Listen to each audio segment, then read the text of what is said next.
Welcome everyone to the first episode of Royale Roundtable, a new YouTube exclusive series presented by SuperMagicalCup, where we collect some of the best players and minds from around the community and talk about various and assorted topics going on in Clash Royale. This week we're joined by Naders above me, Clyde over in the angle, and Woody here to my right. This week's discussions, we're going to cover the balance changes, Clyde's most recent tier list, and the Northern Arena Toronto tournament. So tune in, we got a good half hour plus of discussion waiting for you, and make sure to subscribe here on YouTube and follow us on twitch.tv/SuperMagicalCup to watch live the most competitive Clash Royale tournament in the community. The last round of balance changes went live a little over 2 weeks ago, and it's given enough time for it to settle in. I know Woody and I did a discussion video about what we expected the changes to go through. Woody, what do you remember from that video? What were the sort of predictions that you were the most and least confident in when we did our balance preview? Well, I'm trying to recall exactly what we discussed, but I do remember specifically the bowler and the lumberjack were the two that we had the most discussion over. There were a lot of changes to those units, and as a result, they've become very dominant in the metagame right now. Bowler specifically, we saw a lot of giant poison before the last update, but Bowler has been added almost seamlessly into that archetype, and it's being used very frequently on the ladder to create these massive beatdown attacks that are very difficult to counter. Lumberjack, a little bit less so. We do see some Lumberjack-based kind of control cycle decks. Lumberjack, almost like the Hog Rider, is able to just go very quickly and do a lot of damage whenever he connects with the towers. That raid spell he drops afterwards is really helpful for any little chippy units like goblins or minions that are left behind. And so I think that we had some great insight looking forward to the update, and retrospectively, I think that there's a lot to talk about here.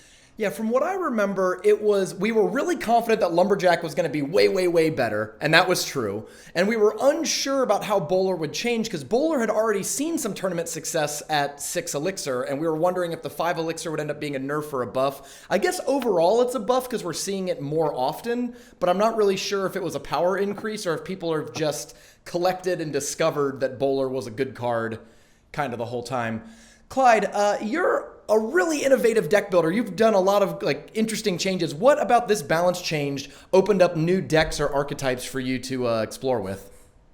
The one thing that I didn't expect was how little people are using Zap nowadays. Like the 0.5 second duration decrease is actually a big nerf. And I've seen a lot of decks where people don't even run Zap and they run like Poison and Rocket or Fireball and Poison.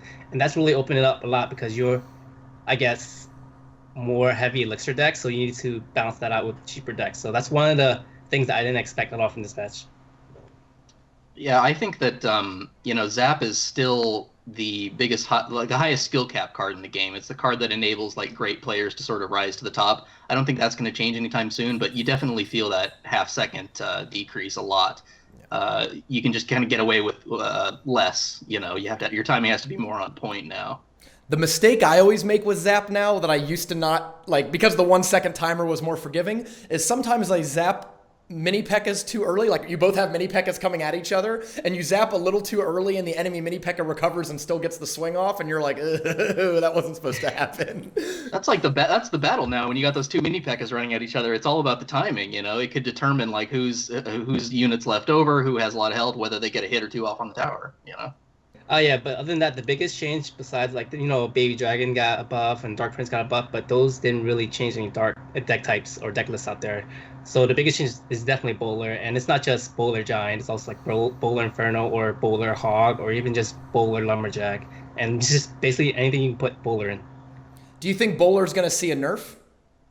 I don't think it's going to see a nerf. If anything, I would think that its partners see a nerf, like either Giant or maybe Inferno Tower, because by itself Bowler isn't that intimidating as a card. It's very easily countered, but it just in conjunction with other cards like Giant or Inferno Tower, it really makes those decks really impressive. I tend to look into the future, and I don't actually think Bowler is unbalanced, but I think there's just too few cards that effectively fight a Bowler, right? Like the Bowler himself, mechanically, stats-wise, whatever, is not that big of a deal, but there's only Prince, Dark Prince, and P.E.K.K.A. that can fight it without getting knocked around, or in terms of melee troops, right? So I think that if the next round of new cards that are supposed to come out here in mid-September have some sort of heavy unit that fights really well in melee and is sort of reasonably costed, that will kind of inherently give decks a way to fight Bowler without having the trade-off of something like Dark Prince that has a lot fewer stats than, say, like a Valkyrie. We need a big flying unit that can evade some of these bowler hits, but do a lot of single target damage. I really hope we get something like a dragon in the Clash Royale world. You know, we've got Balloon and we've got the baby dragon, but none of them are able to directly attack enemy units. And I think that having one big flying unit would be a great addition to the game and would provide some of the counters that we need to a lot of these ground-based attacks. Air Barbarians! I've been saying that for years. I just years. That's right. This game's been out for years. No, I've wanted just like 3 miniature baby dragons for like 7 or something. I don't know exactly what the card is, but like 3 tough bodies or 4 that fly in the air and cost like 6 or 7 and just force people to be a little more honest with their air defense. What's really sticks out to me, and this is even true before the last balance update, is that people try to get away with like Zap, Princess, and Ice Spirit as the only thing that attack air. And that's fine when minions are really the only thing that you're going to see. The Baby Dragon buff didn't really make Baby Dragon that much more viable, and until Baby Dragon is like a legit regular threat, people are going to try to cheat on their anti-air defense. And that's what makes decks like Lava Loon so powerful. Yeah, I don't think stats is a problem for Baby Dragon. I think the thing that would help it the most is increasing its range. Because right now its range is almost melee. And if you increase it to a range maybe of like an Ice Whiz, then that would make it a little bit more viable. What I really appreciate about this last round of balance changes is that there are changes like that aren't just strict damage or HP changes. They're changes to, you know, attack time or range or radius of splash damage. I think changing up cards like that, changing up the Lumberjack's hit speed, for instance, before this last balance check, Lumberjack was just kind of a worse version of Mini P.E.K.K.A. Now it serves a very similar role, but it has a lot of different interactions, and I think that's really, really cool for the card. It kind of single-handedly made the card viable. You can run Lumberjack and Mini P.E.K.K.A. You can run one or the other. You can run both. I think for a lot of decks, the option, where it used to always play Mini P.E.K.K.A., the option of like, well, does Mini P.E.K.K.A. or Lumberjack fit my deck archetype more is really interesting. I mean, Lava Hound decks, the Lava Miner archetypes that used to kind of always run Mini P.E.K.K.A. as a damage source, I really like Lumberjack more in that list because not only is he very fast as opposed to fast, so when you're like, I need to get the body near my near-dead Lava Hound now, the speed really helps. And then, of course, the Rage spell is very effective on Lava Pup. So before, that was never a choice. I think that was the first or second Lumberjack deck that I built after the Lumberjack first came out, because you imagine, like, your Lumberjack's running towards the tower, your Lava Hound's about to pop. What's going to happen? Either the Rage goes off and the Lava Pups do crazy damage, or your Lumberjack is getting ignored and he's whacking away at the tower like crazy. So it's just I pictured this perfect storm of just craziness around the tower and towers going down like crazy. It seems like a deck that's just kind of waiting to find the right build. And now for the lightning round. In between segments, we got a really quick question for our 3 guests. Buy, what's something that you think higher of this week than last week? Sell, something you think less of this week than last week. And hold, something you're intrigued by. This week's buy, sell, hold is going to be deck archetypes. My buy is Inferno Control. I haven't been a huge believer in that archetype over the last few weeks, but watching Chicken Bob at the last week's SuperMagicalCup just crush people with this like Bowler Inferno Rocket Cycle deck really convinced me. I think the Rocket replacing Miner was a really smart innovation. Sell Giant, the Shanghai Giant list, really, the one that really involves things like guards and the kind of generic Giant Poison list seems to be completely wiped out by bowlers, so I'm not as impressed by it. And hold Mortar. I think that with all the Elixir collectors around, there's a big opening for Mortars and Expo decks to come back. Clyde, hit me. Buy, sell, hold. I'm buying any deck with Prince right now. Prince is a great counter to the Giant Bowler, and we even saw Toronto, a Giant Prince deck beat Giant Bowler in the end.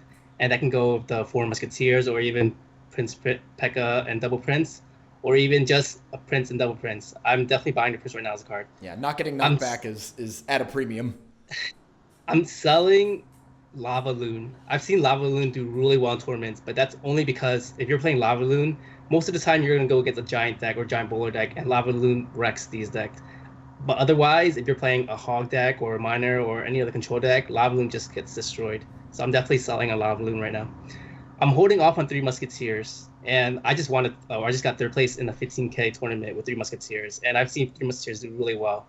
And I feel like that's mostly because people are only running one thing that kills them, like Poison or Rocket or Fireball, and people are starting to play Zap less. So I feel like if people start playing Poison and Fireball or Poison and Rocket, Three Musketeers might not do as well, but right now they're doing a really great job. Woody, buy, sell, hold. All right.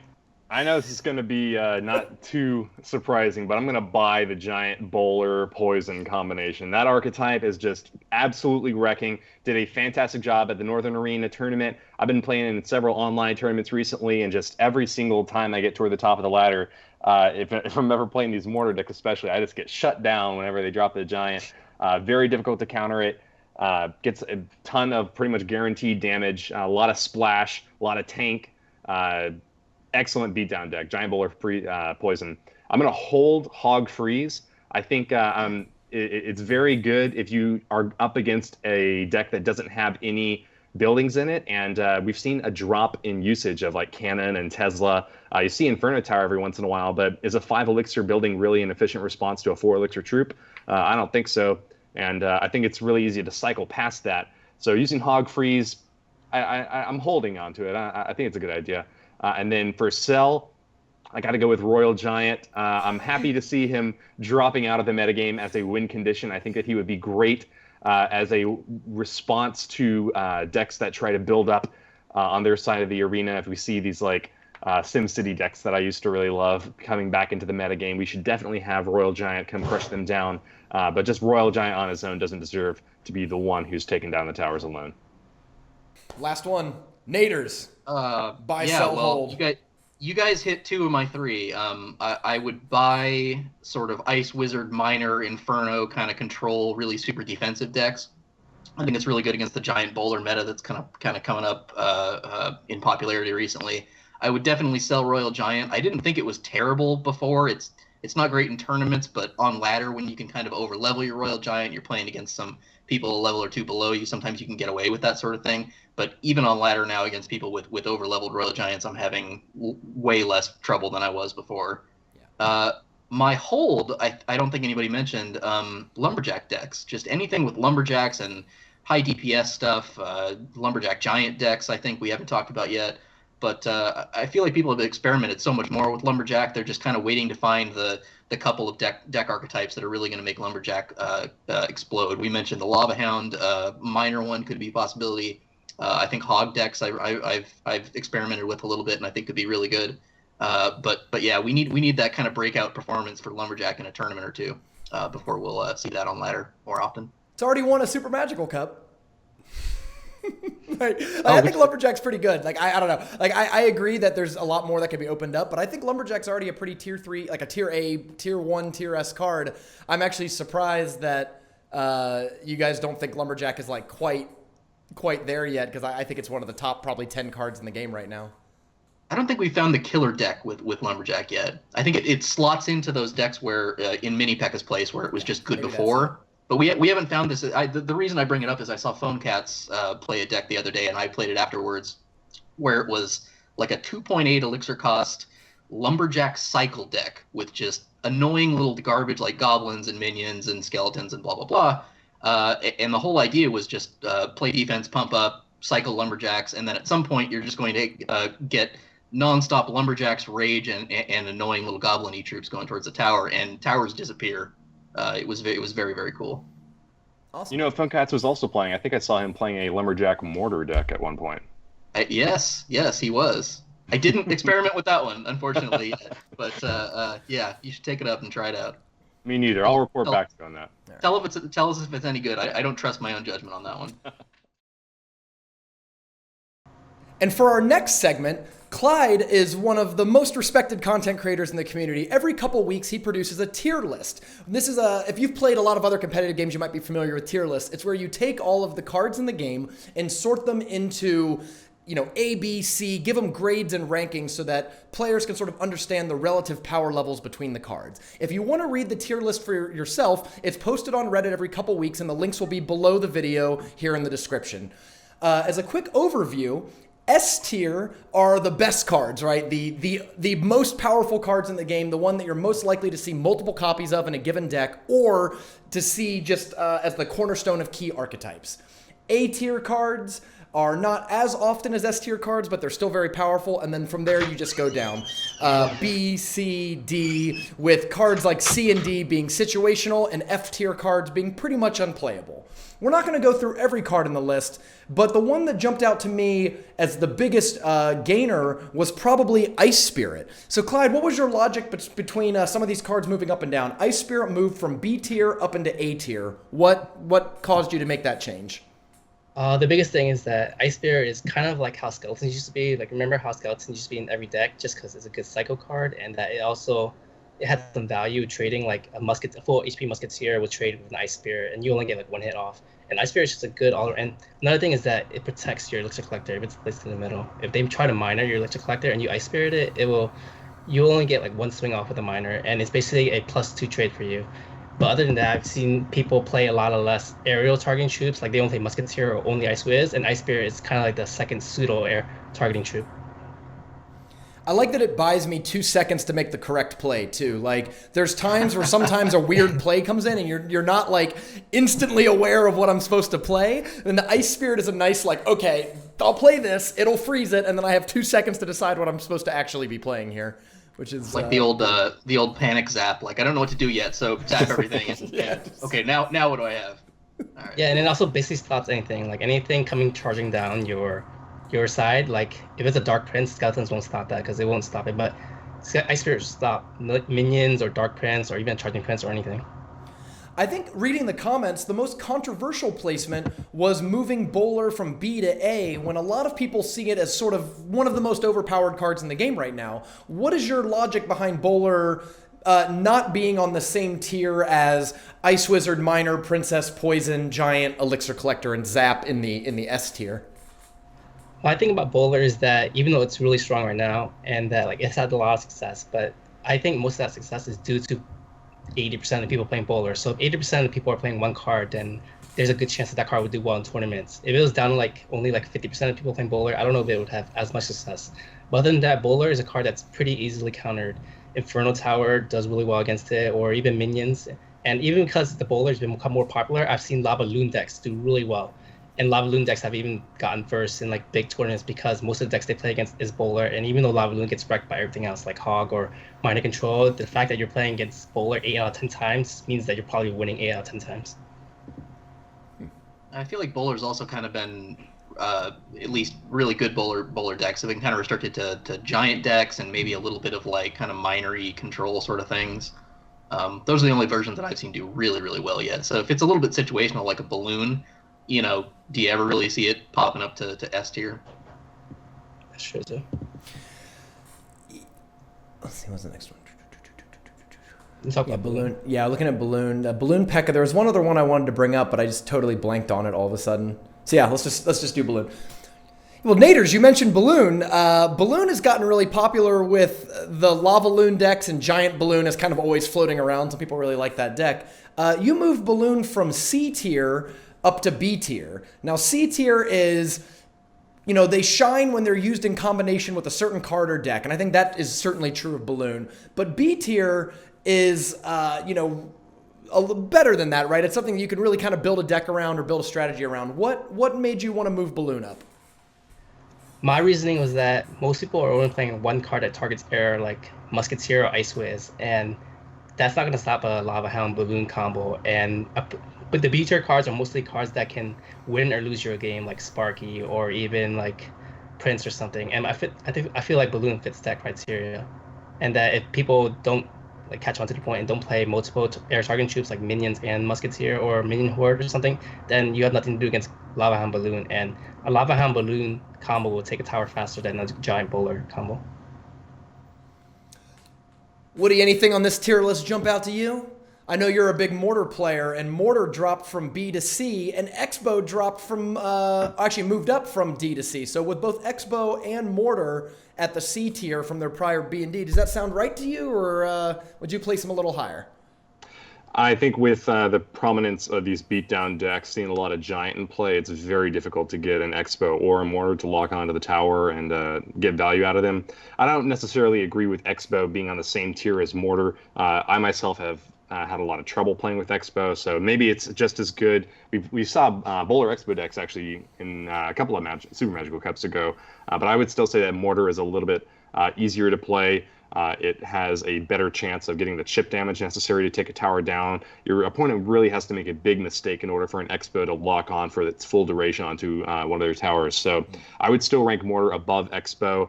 Maybe Mortar only really deserves to be in the B or C ranking, but I would probably have Expo in the C or D ranking. So as sort of a Siege novice, like when I look at that analysis, I'm thinking, okay, is it because Mortar is like cheaper and just easier to cycle and catch them off guard? Because that's how I usually lose against Siege on ladder and tournaments. Is I'll be handling it well all game, and then all of a sudden I'll go, oh god, I have no answer right now, and then you're done. Yeah, I wish we could get oh, go ahead, Morty. Woody, you? No, I thought it was a question directly. Morty, I've been watching Rick and Morty. Good, Woody, but we gotta solve this tier list. Come on, Woody. No, to that I would say that you're certainly right. In order for Mortar or Expo to get value, your opponent really has to be caught off guard and not have anything to stop those shots with. In the case of Expo, if they have absolutely no response, if they're behind very far, that's a way to take down a tower in and of itself. But it's just very rare to get those circumstances set up properly for a siege deck. If you're playing against someone who knows, especially that your win condition is Expo, it's very difficult to just be able to set that up. So I'd say that Mortar, having a lower elixir cost, having a little bit of splash damage, so it can actually hit troops sometimes and still splash onto the tower, gives it a little bit of an edge in terms of siege gameplay for me, anyways. In my limited Siege experience, I mean, I like Siege a lot, but I'm not just a particularly great player at it. I often cast my Mortars and Expos not at 10 elixir, but somewhere in the like 5 to 8 range, because you're trying to catch them when you have like a 2 to 3 elixir advantage, but before both players are at like 10, 8, whatever, where you know they're going to be able to counter it. So the difference between Mortar and Expo to me is like I can play Mortar at 6 and still have a log or fire spirits or be very close to a minions or whatever to cast right after to guard it. Whereas the Expo, because you have to wait until you're at like 8 or 9 to really set it up, even if you have a 3 elixir advantage, they can probably put something in front of your Expo for 5 to 6 elixir and hold off that push. And that tends to be a big difference for me. Okay, final question for the tier list before I wrap this segment up. Which D or F tier card do you most want to get buffed in a future balance update? I know for Naders it's probably Giant Skeleton. It's probably got to be Giant Skeleton, right? I'll pick something else for now. Yes, I do think Giant Skeleton needs a little bit of love from Supercell, but I'd say Skarmy. I really think Skarmy should be a lot better. If I feel like if Zap made its way out of the meta in a big way, Skarmy would be a lot more viable. But there's just so much out there still that counters it, and Zap is not disappearing anytime soon. That Skarmy needs kind of something to push it over the top. Maybe push it down to 3 elixir. Skeleton Army blows my mind because the easiest buff for that has been around since day one. Make the skeletons not the epic level, but make it the common level. So like a level 4 skeleton army makes level 4 skeletons, not level 9 skeletons like you would expect. And that to me seems like the easiest buff to make, but yeah, it hasn't quite happened yet. Look what happened with Barrel though. I mean, they dropped Barrel 1 elixir point and all of a sudden it's viable. I think they could do the same with Skarmy. I don't think anybody's going to complain really if Skarmy is at 3 elixir. I don't know. What do you guys think? It could be really good, though. Yeah, I feel like if it's down 1 elixir, then it could be really well, because right now Skeleton Army is actually really good against Bowler as well, because Bowler takes so many angles to kill the Skeleton Army.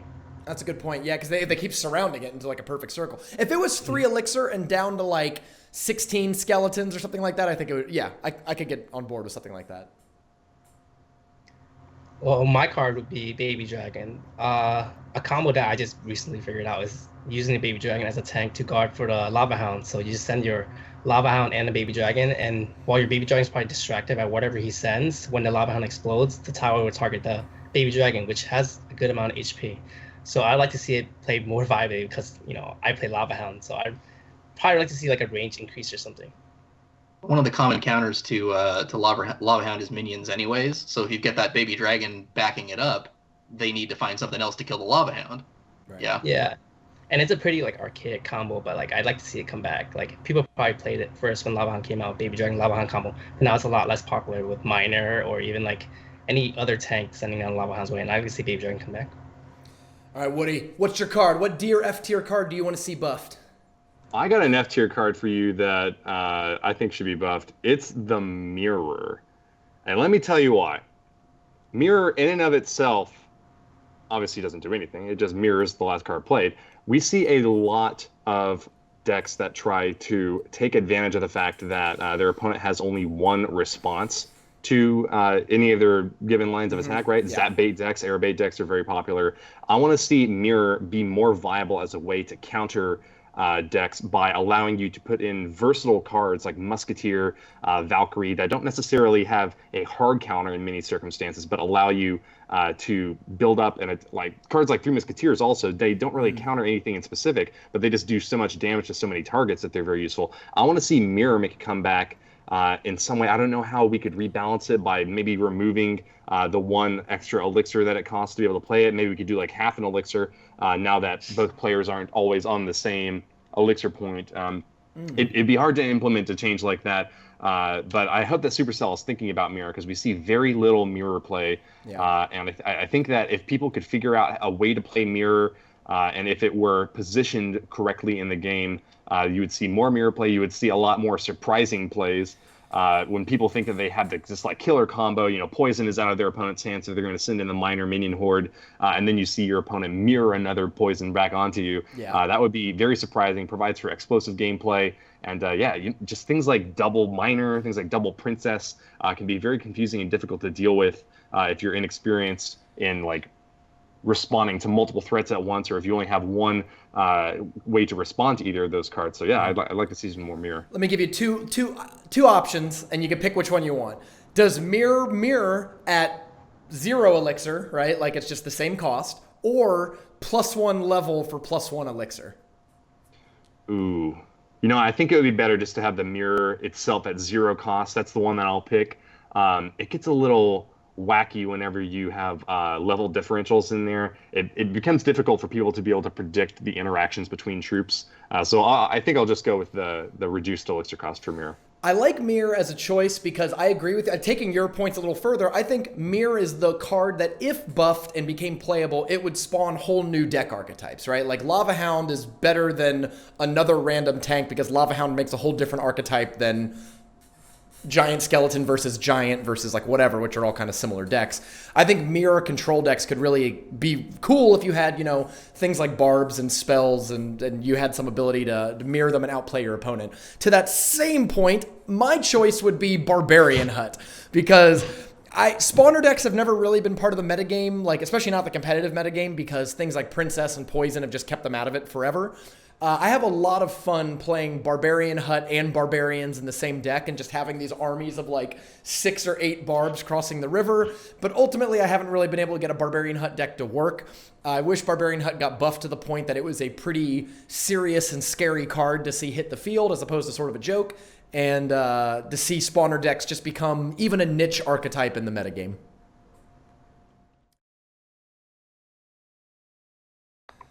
The largest North American tournament occurred this past weekend up in Toronto. The Northern Arena Tournament, which was a series of both online qualifiers in the weeks leading up to the event and live qualifiers on site, led up to the largest prize pool ever. We had a top 8 with a lot of big names in there. Woody was one of the co-casters, and Clyde was not only the participant, but the fan-voted ambassador who got to go out to Toronto and be there. Clyde, what was your experience as a competitor in the ladder event? I know you fell just short of the top 8, but what was that? What was the qualifier section like?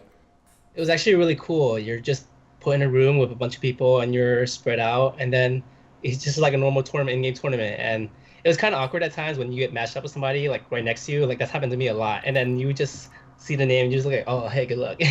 But other than that, it's really fun. You look up, you just see everybody playing, and then it's just a great experience. I've never experienced a thing like that, and I would definitely do it again. I remember the Helsinki tournament was awesome. Like same deal, right? Like we're all in a big room, we're just like sitting around playing. And the best was when you got paired up against someone you knew. Like I played Galadin and Clash with Ash and a few other people. Like you beat Galadin and you like look over and he's just like, you know what I mean? Like, That's exactly what happened. Yeah. And then also like they broadcasted like the stream, and then you can see your games online, and you try not to spoil it, but then like they can tell off of your reactions. But it's really cool seeing that too. So yeah, Supercell said that they love having taunts in game so that you know that you're playing against an opponent who's a real person. But there's no doubt in my mind when I'm sitting right next to someone, just like Clyde said. I was actually streaming with BBXH at the live qualifier, and we would very frequently hear cheers, laughter, applause whenever two people who were big names were playing against each other. And whenever there was an explosive finish, one would always just stand up, shake the other's hand, and lots of good games and well played. Yeah, there's not a lot that can replicate that sort of like electric live crowd feeling. Naders, as a spectator, what did you think of the top 8? Like when we cut to the top 8, who were you expecting to pull that off, and who impressed you the most out of the top 8? I got to admit I'm a little biased. I had a couple friends in the top 8, CMQ and Manufan, who took a break from the game for a little while and came back really strong with his event. After we lost Clyde and Raintown, I was rooting for both of those guys. Really excited to see. I think they both made top 4. No, Manu got bumped in the 8 round. Okay. CMQ made the top 4. Yeah.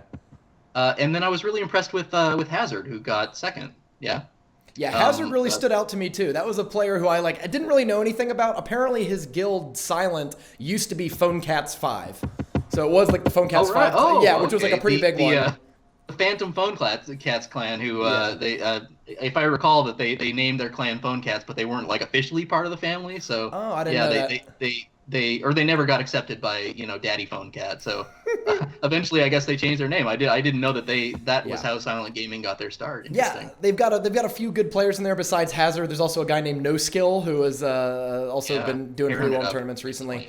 But No, I think No Skill actually just dropped out and went over to Nova. Oh wow, it's hard to keep track of you top players and all your guilds. I do my best. He just went over to Nova for some reason. So Clyde, why? What deck? So what did you play in the qualifiers? And if you could do the qualifiers over again, would you play the same deck or would you switch it up? I played Lava Hound in the qualifiers, and I actually did really well. I was top 6 most of the time, and in the end, I was like top 5, top 2, and then I had 362 trophies, and the cutoff was 366. So I just needed one more win. And I happened to go against a guy who ran double minions, who ran poison, who ran arrows and all that. So basically just countered my deck. And I think other than that, I did really well against bowlers. I beat them more than half the time. Inferno Towers is probably a half match. But if I'll do it again, I'd probably be safer and run probably Bowler Inferno like everybody else was. Was that the most common thing in the qualifiers? Was the sort of minor bowler Inferno Tower control decks? I didn't see many. Actually, surprisingly, I didn't see many Inferno minor bowler decks. I thought I would see them all the time, but mostly it was just bowler giant or bowler prince, 3 musketeers, which is what Manufan ran. So just basically bowler everywhere. And so for you guys, was there anything that was just really super original that kind of blew you away that you'd never really seen a great archetype before in the Toronto tournament?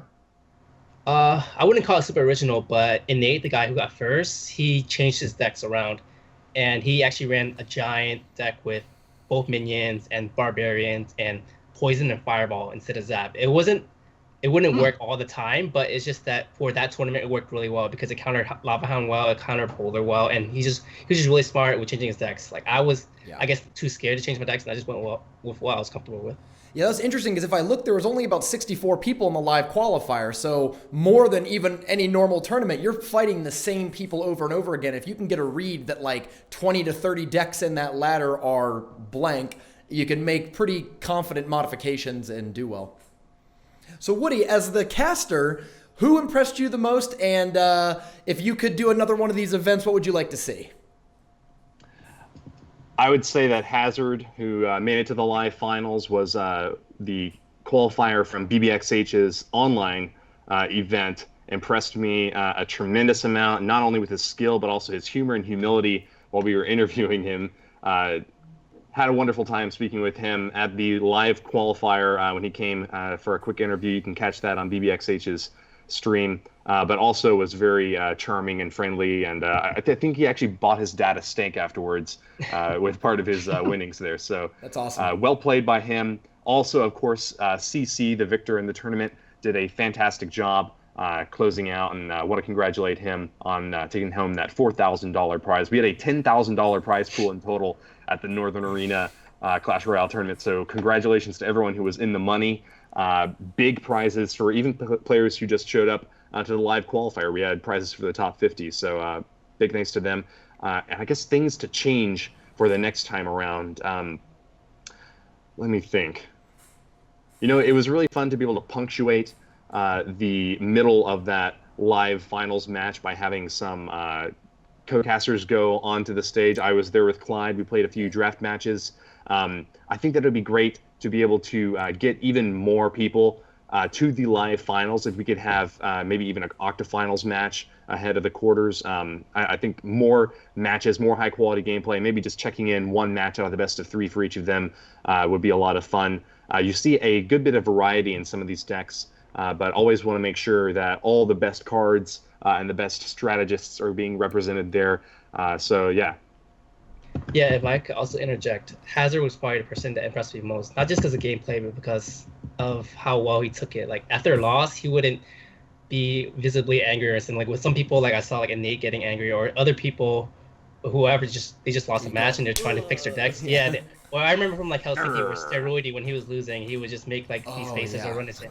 Yeah, that's just the thing that showed in my head. But Hazard was very cool and calm, collected about it. Even in the final match where he basically lost a tower in the first push, he was calm, collected, just kept sending emotes, and even though he realized that it would be uphill from there, he was just really untilted.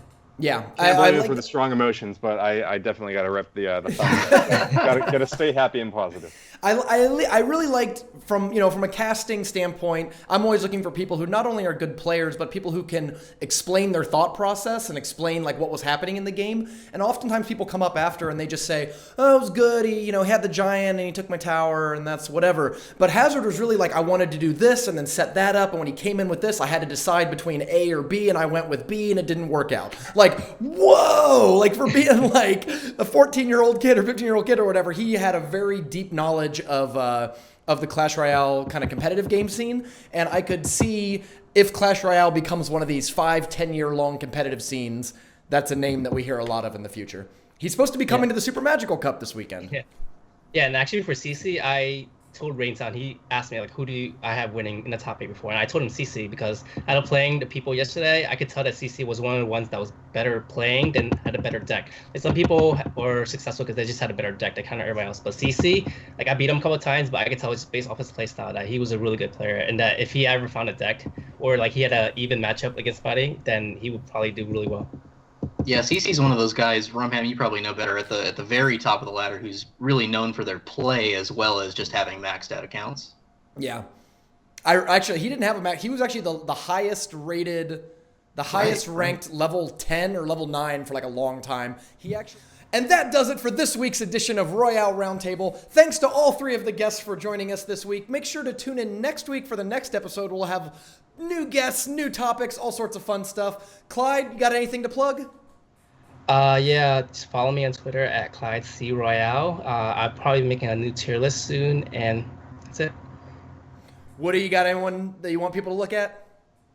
I'm the leader of Reddit Alpha. I hope you all will consider joining us if you want to look for a clan. I'm also on Twitter at Woody_CR, and I stream on Twitch.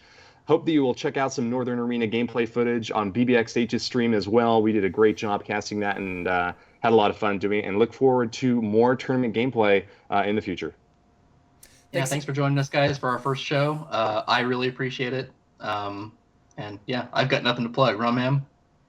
Yep, well, of course, tune into the Super Magical Cup every Saturday at noon. Make sure to follow on Twitch, subscribe on YouTube, and Nate and I will see you next week.